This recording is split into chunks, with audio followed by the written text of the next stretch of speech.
And so within this program, I have what I call the trilogy for success. And that's where I focus on gratitude, connections, and courage. Oh, I love that. And can I just say that was the main reason I wanted you on my show. I was that person. It was in my mid 40s where I was like, and I had been working in financial services, never had found my sweet spot. Mm-hmm. And I was like, if I'm going to have to work for another 20 years, I need to do something I really love.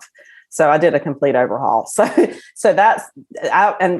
kind of on the cusp of baby boomer Gen X. I was born in 1964, and some websites say that I'm a baby boomer. Some websites say I'm a Gen Xer, but I kind of feel like I'm more Gen Xer than baby boomer. So yeah, yeah, wherever you fit in, it's all good. So selfishly, I wanted you on my show for those reasons.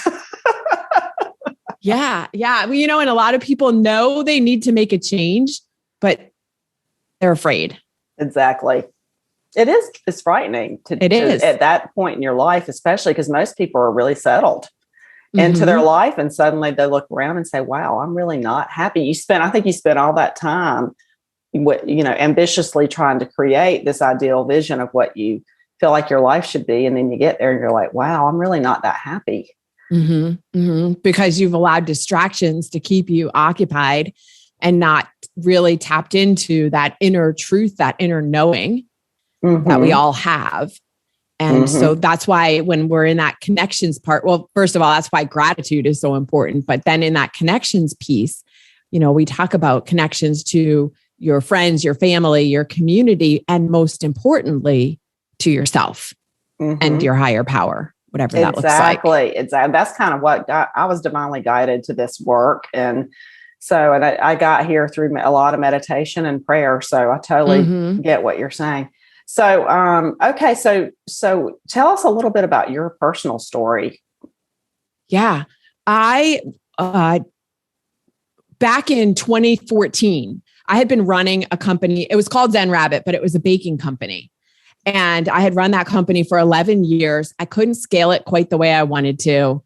I decided I'm going to stop beating my head against the wall and I'm going to shut this business down. And at that same time, my mom was diagnosed with an acute form of leukemia and passed away six or 7 weeks later. And as I was mourning the death of my business and my mother at the same time, that's when I started asking myself that same question. Do I want to live the next 20 years the same way I lived the last 20? Not that those previous 20 had been terrible. They were fine. This is the problem. We get stuck in fine and there's no real reason. It's not terrible. So it's not like, oh my gosh, I have to leave. And so I started reevaluating my life at that point. And that's actually kind of when I got into meditating consistently, for one thing. But looking at my marriage and thinking, I love this person. He's an amazing human, but this relationship isn't really serving either one of us. And we both knew it, but again, it was fine. And did you guys have kids? No, we didn't. Okay. So I know that brings a whole different dimension into things. Yeah. Yeah. And still, even then, it's not like I jumped out right away because he was supporting me emotionally in many ways as I was going through this mourning process. And then his mother passed away. And so, we still needed each other for the emotional support of that. That's a very traumatic thing. It is. If I didn't even understand. And I think people listening, if you can have empathy for somebody and I think it's maybe especially when your mother passes away, but you do not know what it's like until you go through it. Yes. I couldn't agree more. Agree more. Yeah. So being there for each other during that time, that was reason why I was like, all right, I'm out. Like I immediately decided I'm out. And again, it was reaching that point because everything's fine, but what's it? So is it going to be worse on the other side? It's not terrible here. It's okay. And then I finally just reached a point where I was like, all right, no, it's not okay to continue living my life at fine.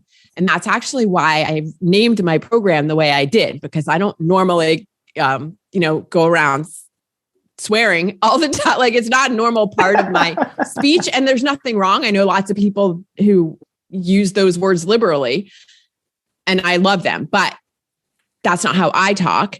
I use this term in my program name deliberately, because you reach this point where you're just like, I am finished. I cannot go on one more day having everything just be fine. So it's time to say, fuck being fine. I'm ready to take action and move.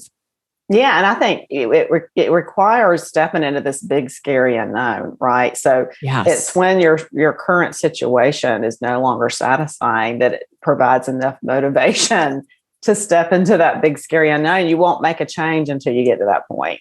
Right. And it sounds like that's where you got to. Yes. Yes.